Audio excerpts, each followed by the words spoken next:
Namaste and greetings, and welcome to the Center for Spiritually Integrated Arts, a Centers for Spiritual Living teaching center. I'm Reverend Dr. Raymont Anderson, the founding minister and spiritual director. If you ever have questions about who I am, who we are, what we do, what is Spiritually Integrated Arts? What is a teaching center? What is Centers for Spiritual Living? What is metaphysical spirituality? What is New Thought? Science of Mind and Spirit? How do I become a member? How can I support, tithe, and donate? All of these questions and so many more. Send an email. You have two options. SIAADMIN, Spiritually Integrated Arts, admin at spirituallyintegratederarts.org, or spirituallyintegratederarts@gmail.com. Either of those will work. You can also visit our website, www.spirituallyintegratederarts.org.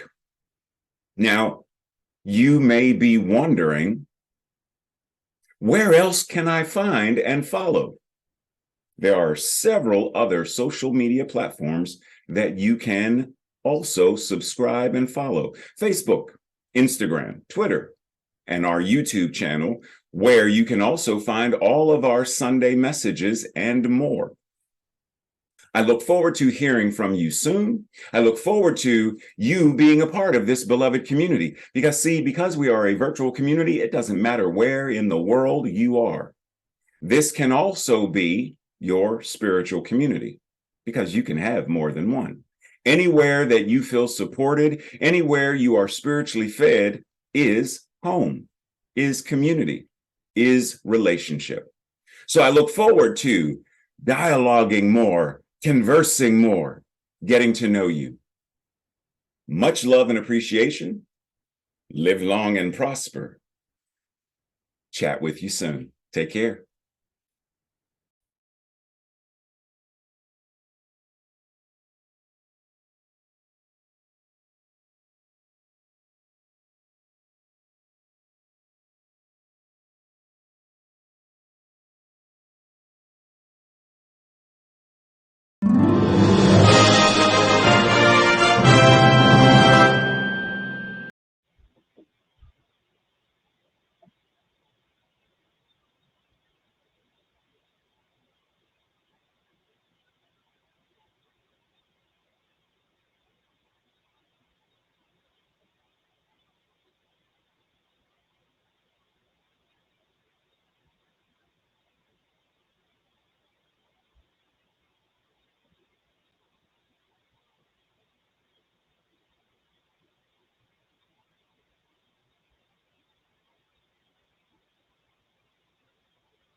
Namaste and blessings as we close out October.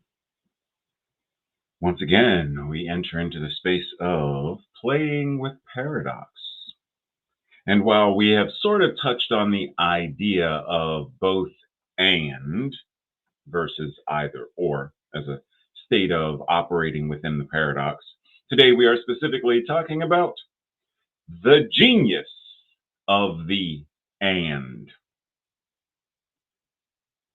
You get that? The genius of the and. Because truly embracing the genius of the and is that place in that space where we are given the opportunity to truly move forward. And you can call it whatever you want, forward, upward, deeper inward. It's giving us the space of connecting more powerfully and more authentically with the truth of our being. as the divine incarnating itself. Science of mind and spirit is uniquely poised at the tipping point of creating a world that truly does work for all. And with everything that's going on in the world today, this call to action is even louder and more necessary. We must utilize the power of our teaching of this philosophy to bring people together, into the container, into the space, into the consciousness of resolution, the consciousness of healing, the consciousness of solving global problems. After all, this is what it is to develop the third way. So rather than being either or, you're either for this or against this. And because of this for and against, I'm not even willing to entertain a conversation versus, but what if? Or how do? In other words, how do we find the common ground between A and B? How do we find the common ground between those who are engaging in toxic masculinity and the divine feminine? How do we find the third way where we understand the and? The and in this case would be the common ground. Are we not both human? Do we not both have a feeling of desire and wanting and pain and love? And as we embrace all aspects of life, navigating the ups and downs, the sideways, the forwards, the backwards, we are working together to discover, to see the benefits of one another's perspectives, more so than our own. We can always do our own introspective work. But if we are going to come together as beloved community, I need to know your perspective. I need to know your consciousness. I need to know your life story. And so we sit and we relate and we communicate and we connect. When we come together from in this space of communication, solving problems, healing consciousness or shifting consciousness or evolving consciousness, then we are moving forward, moving upward, moving inward, moving in more powerful, life affirming ways that at one time seemed impossible. And now, not only do they seem possible, they are far more probable. Breathe. Because as we step into this and, what we are discovering is that this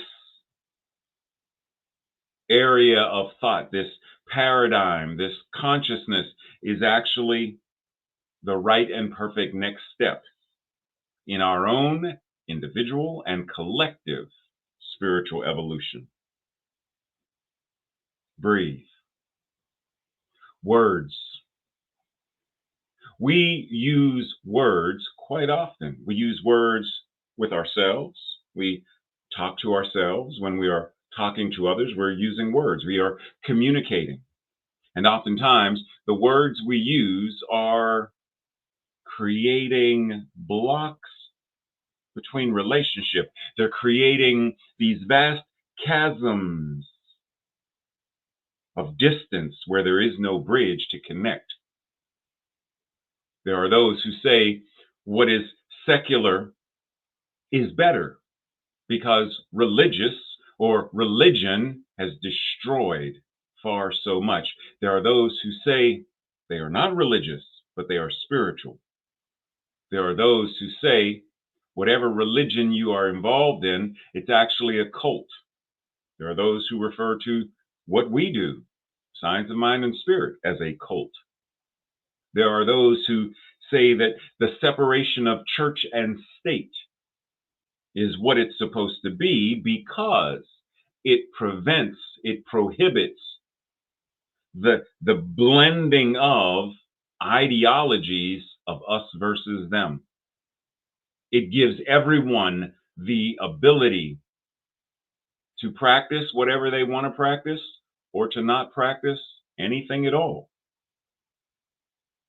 And within theology, within spirituality, within religion, there is liberation theology, which is supposed to set people free from systems of oppression. It's all kinds of words that we use to reference a great many things. And the words, in and of themselves, are not necessarily the issue. It is the consciousness that is using the words.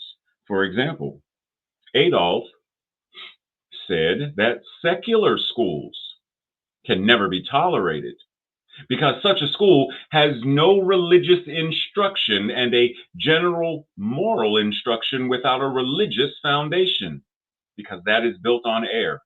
Consequently, all character training and religion must be derived from faith. We need believing people. Secular schools. What did he mean by secular schools? He said can never be tolerated. What did he mean when he said can never be tolerated? When we look at what he did throughout history, what does his consciousness mean by that word?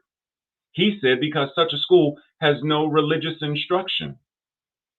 Well, that implies that he wanted them to have religious instruction. And a general moral instruction without a religious foundation is built on air.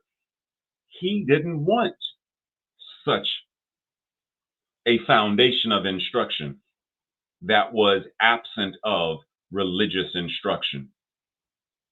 He wanted character, religious instruction,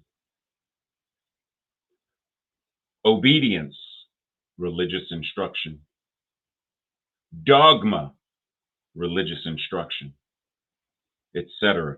We need believing people, but people who believe in what? Once again, looking at him and what he did, we are known by our fruits. We are known by what we do. We are known by how we show up in the world. When he said we need believing people, what were these people believing in? For him and the Nazis, they aimed to de-intellectualize education. They did not want education to provoke people to ask questions or to think for themselves. Now, we could pause and talk about, is there not a current movement where people want to remove factual history? We want to remove critical race theory, which is all about asking questions and thinking for oneself? Is there not a current consciousness that is mirroring this consciousness? For him, they believed that this approach would instill obedience and belief in the Nazi worldview. Remember last week we were talking about, was that last week or the week before? We were talking about shaking up the worldview. He wanted obedience and belief in the Nazi worldview and creating this idea and ideal that future generations would be bound to, be bound by. So once again, it's not necessarily the words, because we can talk about religion without talking about Nazis or Nazism. We can talk about secular schools or secular politics without talking about the ideology of the Nazis. So it's not the word in and of itself. It's the consciousness that is using that particular word. In the same way that electricity is simply electricity. But is it being used to light a lamp, to power a car, or to execute someone in the electric chair? Electricity is simply electricity, but the consciousness that is using it determines what happens via the expression of it. Now, religiosity, is that a word you're familiar with? Religiosity, the exaggerated embodiment of certain aspects of religious activity. To be excessively or sentimentally religious. Now, think about, there are those whose religion becomes a source of oppression, a source of trauma and terror for others. That is because what they are practicing is actually religiosity and not religion. The word religion, the etymology of it, simply means to be bound, to be connected, or as some would say, to be equally yoked. Religion, in and of itself, there's one aspect of it which says to go through something again, to reread or to rethink, to re-examine. So what's actually the issue? The word or the structures that this word is ascribed to? Think about what I'm saying. If there is a group of people who don white sheets with pointy tops and they burn crosses and lynch people, predominantly people of color, Black people, and they practice what they refer to as the Christian religion. Is it the religion that is making them do this? Or is it their consciousness and how they are twisting, because what they are doing is turning their religion into religiosity based upon whatever else is going through their consciousness and their paradigms?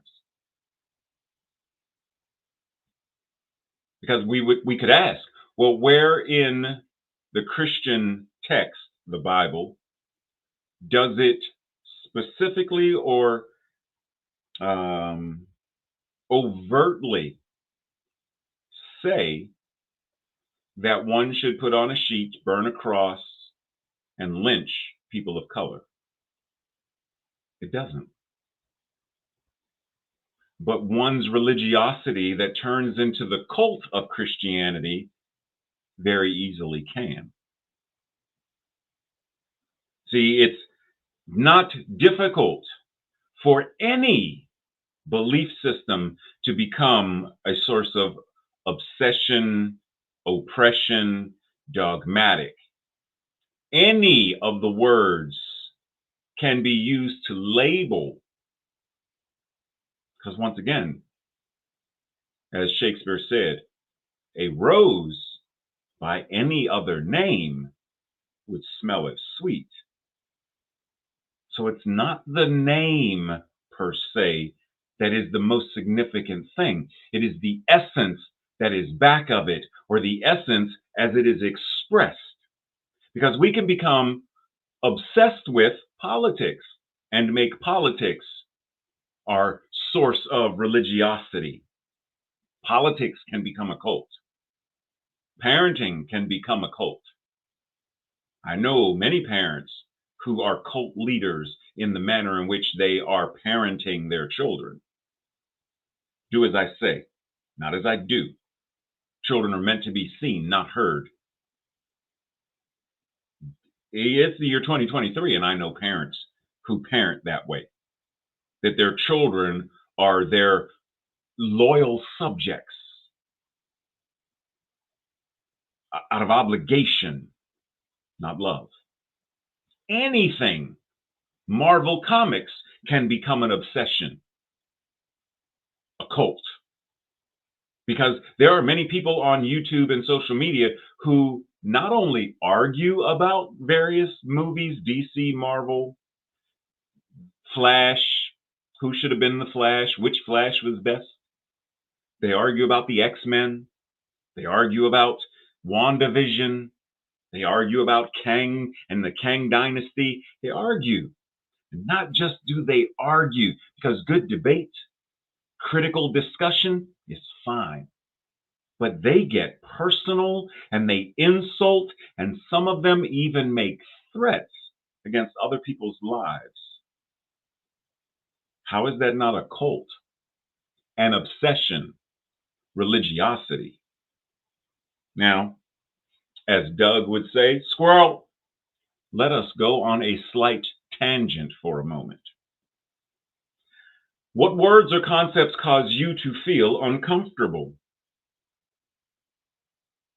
What words or concepts cause you to feel uncomfortable intellectually or societally, emotionally, within your relationships, within your spiritual practices or spiritual path? What words or concepts cause you to feel uncomfortable? Or we could ask it another way in terms of what causes you to feel intellectual discomfort? What causes you to feel emotional discomfort, societal discomfort, relational discomfort, spiritual discomfort? Pause and breathe, because if we're not willing to actually answer these questions, then we're not willing to actually heal, grow, or evolve. And it's important to be mindful, because oftentimes we equate being uncomfortable or discomfort with being in pain. And as R.D. Laing says, pain in this life is not avoidable. We're going to experience pain, a paper cut. We're going to experience pain.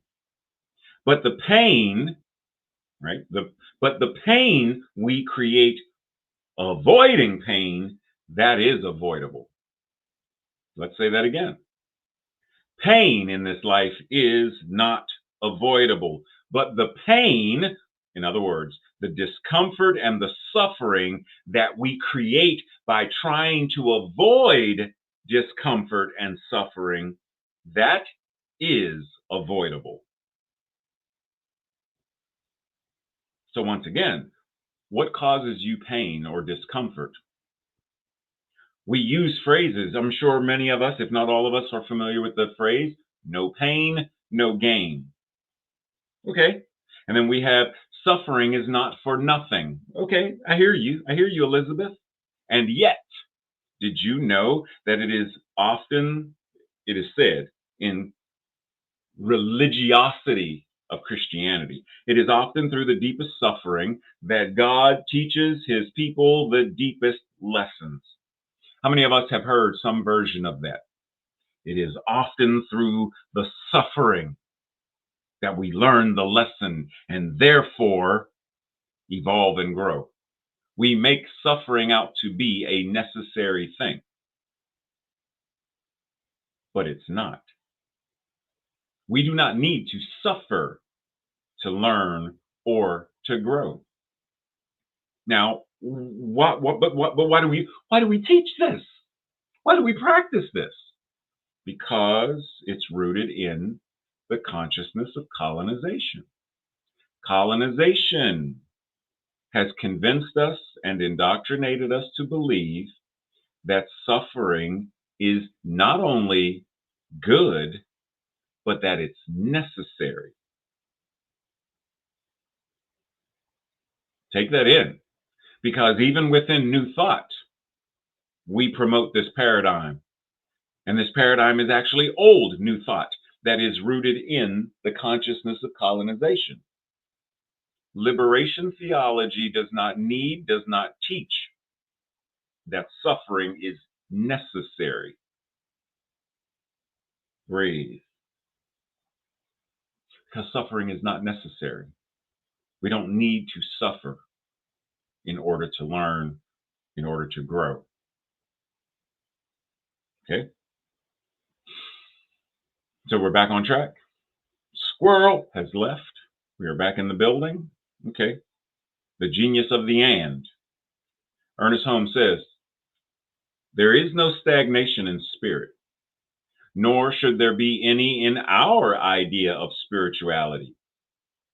To be spiritual is to create. The spirit is alive, conscious, aware, and active. And since we're individualized expressions of the spirit, we too are alive, conscious, aware, and active. How are we expressing that? That is the truth of our being. How are we expressing that? Or how are we denying the expression of that? Karen Armstrong says, perhaps, perhaps, the central paradox of the religious life is that it seeks transcendence, a dimension of existence that goes beyond our mundane lives. But that human beings can only experience this transcendent reality in earthly, physical phenomena. It is only through our humanity that we can understand our divinity.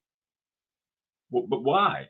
Because they're one and the same. There is no separation. It's and. We are sacred and mundane. In other words, we are spirit, the divine, and that divinity expressing under the label human. We are both and, not either or. So this transcendence, that this mystical experience that so many people want to experience, can only truly be attained or felt or experienced by fully embodying our humanity, by fully embodying all of the tangible, real world stuff. Because right where you are, God is. That means everywhere potentially is the temple, the mosque, the synagogue, the ashram, the sacred site, everywhere. Because God is there. Now, the question is, how do we extract, how do we experience that divinity wherever we are?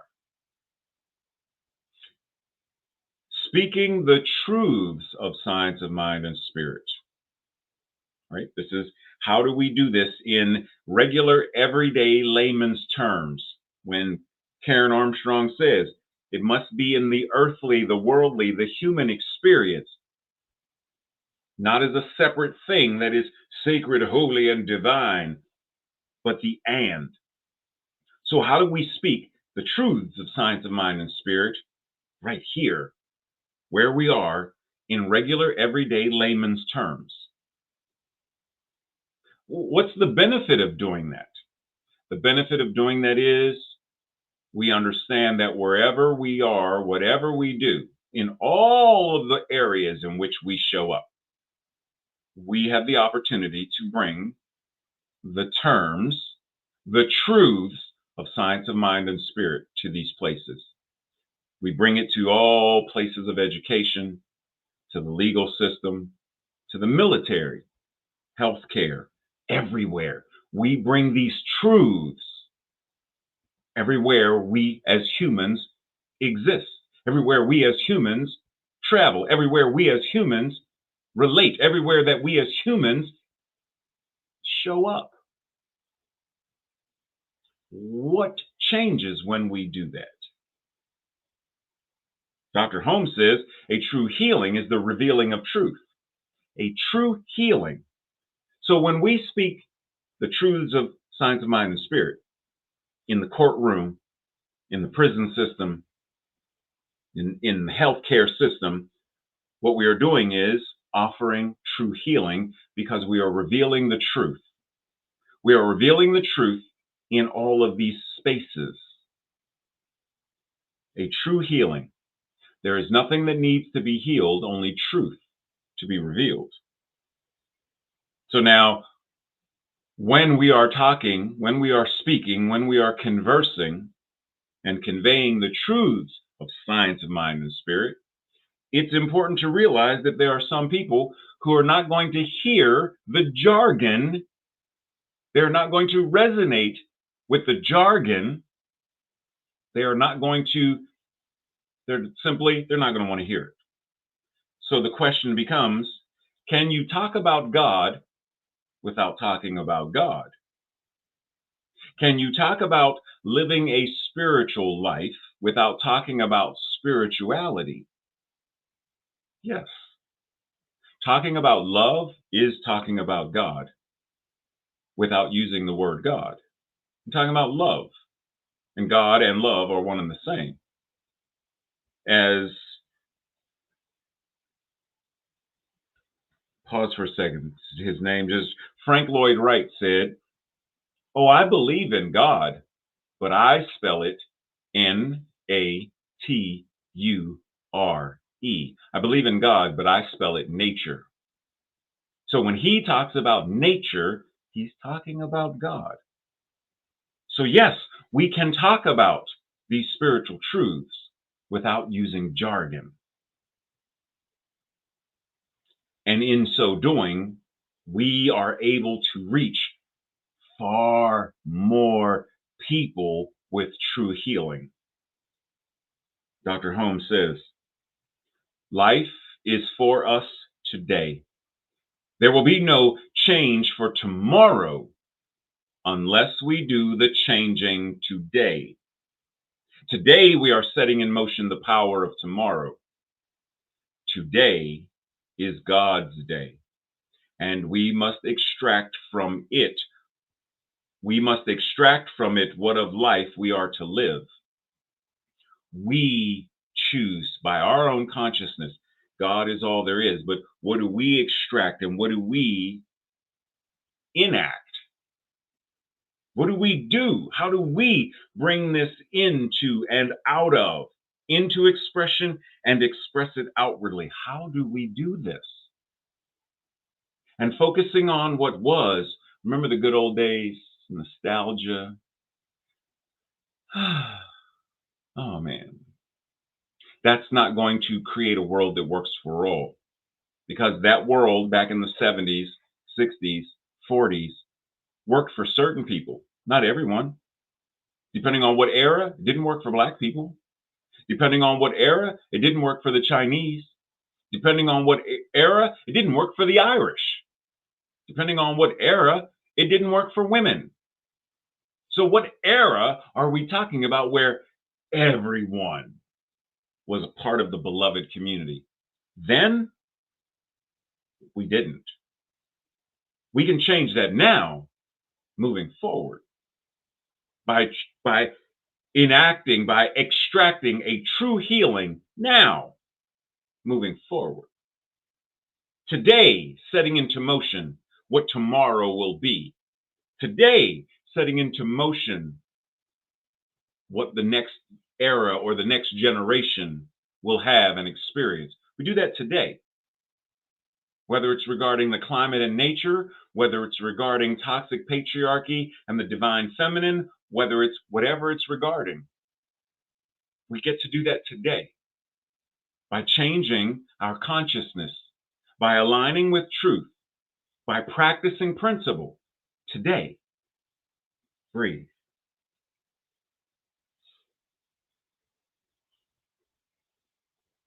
How often have you, expressed or told someone, so what I'm saying is, you are an amazing person who is worthy of living your best life. No matter what you are going through, there are tools that can assist you in moving through your life. Is this something that one could say to someone in the hospital, someone in a school, someone in a prison? Is this something that could be expressed as an everyday, layman's terms way of talking about spirituality or God? Especially when many people are going to wonder, well, how do you know I'm an amazing person? You don't know me. And since we're on this, while we're talking about it, and since you mentioned it, can you also tell me tools like what? Because I'm not religious. What is our reply? How do we respond? Well, first, I know that you are an amazing human being because you are a human being. And as a human being, you have unlimited potential. And what makes anyone amazing. Doesn't matter who it is. Lady Gaga, Zendaya, Tom Holland. Doesn't matter who it is. Reverend Dr. Martin Luther King Jr. Whatever makes anyone amazing, our divinity, makes all of us amazing, our divinity. Each and every one of us has talents, whether we realize it, whether we know it, whether we express it and connect to it or not. It's there. And in reference to tools and practices, mindfulness, contemplation, imagination, art, any of these things, poetry, meditation, because it's not religious, self care, so many things constitute the practice of truth, the practice of connecting to the truth of ourselves, learning who and what we are more powerfully and more deeply. As Rumi says, in order to understand the dance, one must be still. And in order to truly understand stillness, one must dance. Paradox. We dance to understand stillness, and we are still to understand the dance. Now, how do we apply that to whatever is going on in our lives? Where are we invited to be still or to dance, or dance and be still? Hannah Inam says, authenticity is not possible without embracing the and within us. Our minds like to categorize, separate, and neatly label the various boxes and Tupperware dishes. Am I right, or is she right? Today, let's stretch our minds to I can be right and so can she. Embracing the and is like yoga for the brain. When we train ourselves to hold paradoxes by stretching ourselves out of the boxes that our minds create, we stretch into new possibilities and we adapt far more quickly in the ever changing, fast paced world in which we live. Breathe. Are you willing to do the yoga of your mind, to stretch? The middle way, the third way, the Tao of and is the art of finding balance. The most life affirming way to navigate our lives is with balance. When we become addicted to, obsessive about, and dogmatic in mental equivalence, even though we do not intend to do harm, we become a harmful presence. How many times have we heard or said, the road to hell is paved with good intentions?